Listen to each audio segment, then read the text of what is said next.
নারায়ণগঞ্জে আলোচিত ৭ খুনের ১১ বছরেও বিচার কার্যক্রম শেষ হয়নি। আলোচিত এ ঘটনায় বিচার আদালত ও হাইকোর্টের রায়ে আসার আলো দেখা গেলেও পরের ধাপের বিচার কার্যক্রমের তেমন অগ্রগতি হয়নি।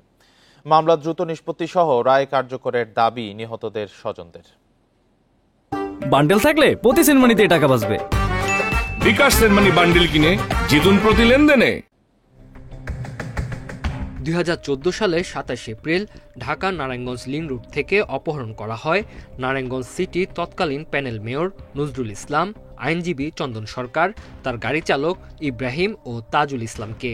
অপহৃত হন সিরাজুল ইসলাম লিটন, মনিরুজ্জামান স্বপন ও তার গাড়ি চালক জাহাঙ্গীর আলমও।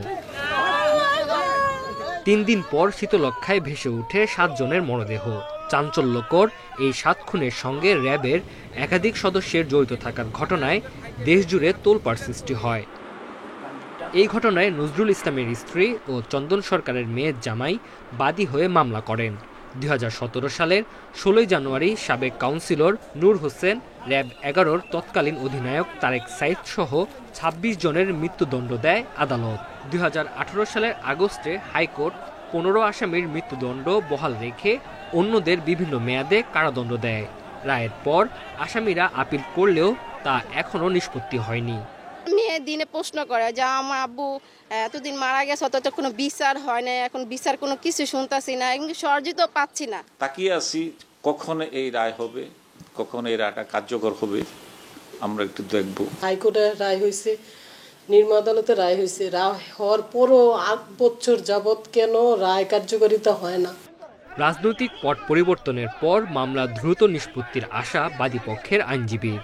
যে পরিবারগুলি রয়েছে তাদের যে চাওয়া এবং জনগণের যে চাওয়া, সেটা ওই আসামিদের শাস্তির রায় কার্যকরের মাধ্যমে সেটা এই বর্তমান সরকার সেটা বাস্তবায়ন করবে, সেটাই আমাদের প্রত্যাশা।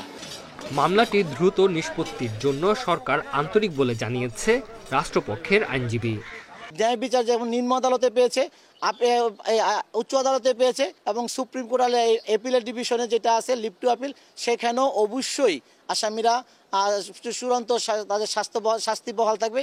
এই ব্যাপারে রাষ্ট্র পরিপূর্ণভাবে কাজ করে যাচ্ছে। ৭ খুনের মামলায় ৩৫ আসামির সবাইকে সাজা দিয়েছে আদালত। Independent news.